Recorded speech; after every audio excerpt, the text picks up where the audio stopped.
bonjour, ni hao, and welcome to my very first Conversation Flow, bringing you down-to-earth content, supercalifragilisticexpialidocious art, worth tucking in. First off, I have been plotting on how to be bringing you the very first Conversation Flow. That's nutritious, delicious, filling, satisfying, tender, juicy, succulent, because that's the kind of energy I want to be bringing over to this channel. So after plotting, it came to me, like a thief in the night, ignorance. Because we are in the 21st century and we are still dealing with inexcusable ignorance. I mean, how many centuries, decades, seasons need to go by until we are dealing with this resolvable disturbance, which will be affecting our children, our children's children, our children's children's children, and all the future generations to come. My heart.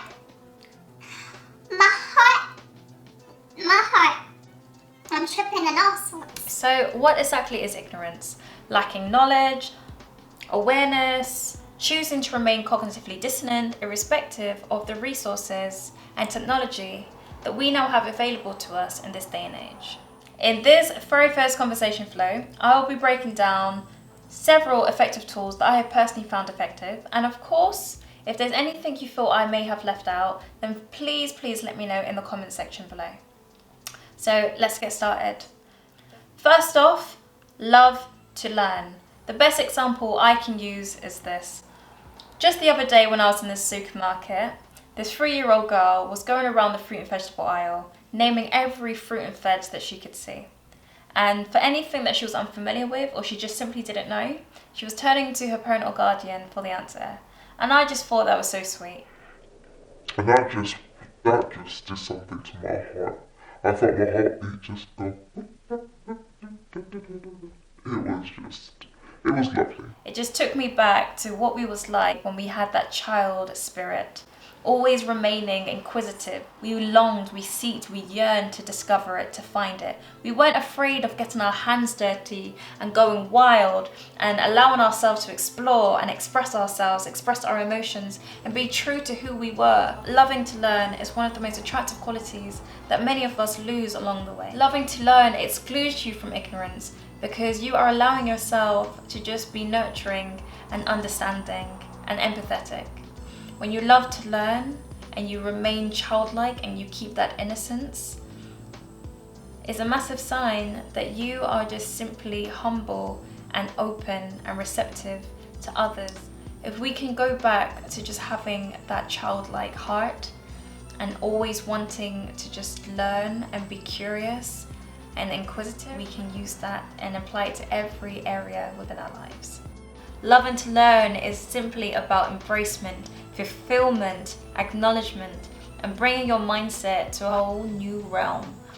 It's the most beautiful way of how we can start life as well as end life.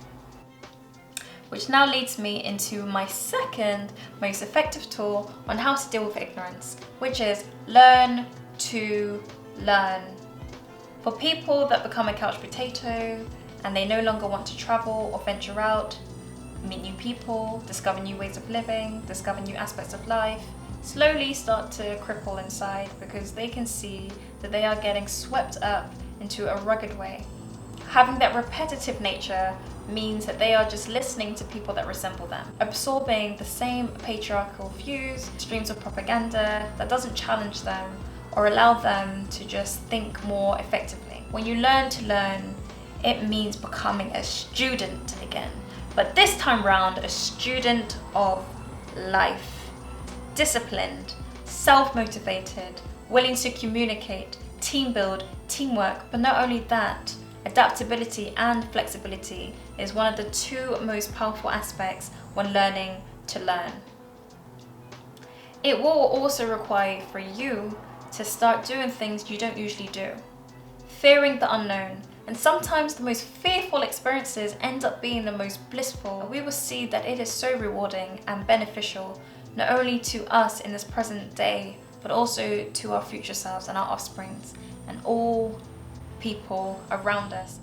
And when you get to this mindset and this state, you're more likely to want to procrastinate. You're more likely to distracted by things that take you off course and defeat your purpose. I believe we're all here for a purpose.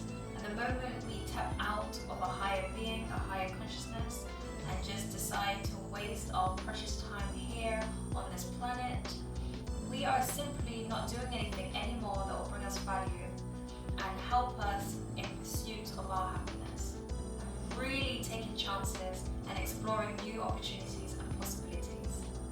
The world is your oyster after all, right?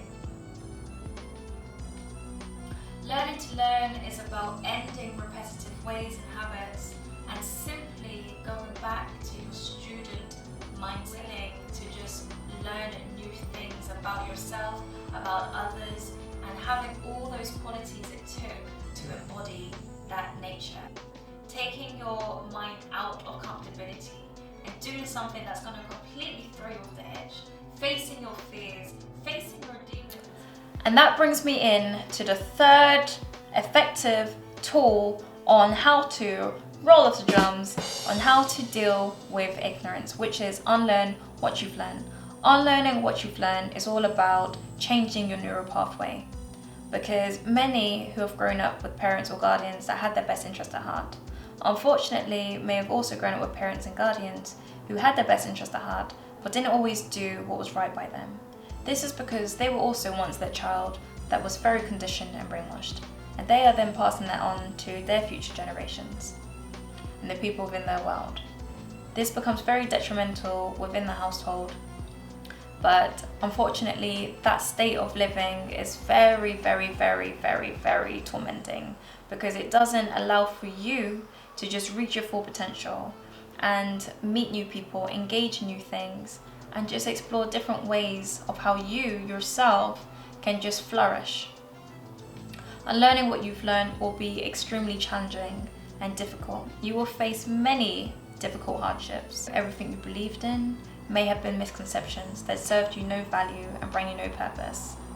Unlearning what you've learned is about being that bird that was once trapped in a cage, but now that you've had the doors open and you've been set free, you can just roam wherever your heart desires, date whoever you want to, no longer be confined to subjective ways of thinking, beginning to think more critically, beginning to be more analytical, listen to people that have different perspectives, have different ways of living that you were unaware of before and may have been completely oblivious to. But now that it has come to your light, you are now willing to just tap into different parts of the world. The world has become your oyster. You no longer are tied to a leash. You no longer have boundaries in place, rules and regulations to follow. You are your own bird. You can go wherever your heart desires. Our visions become clearer when we can look into our own hearts and make those 5 small adjustments to benefit us futuristically. The best way to change the future is to live in the present, as is the decisions we make today that will impact our tomorrow, and it's who we become tomorrow that will impact us forever.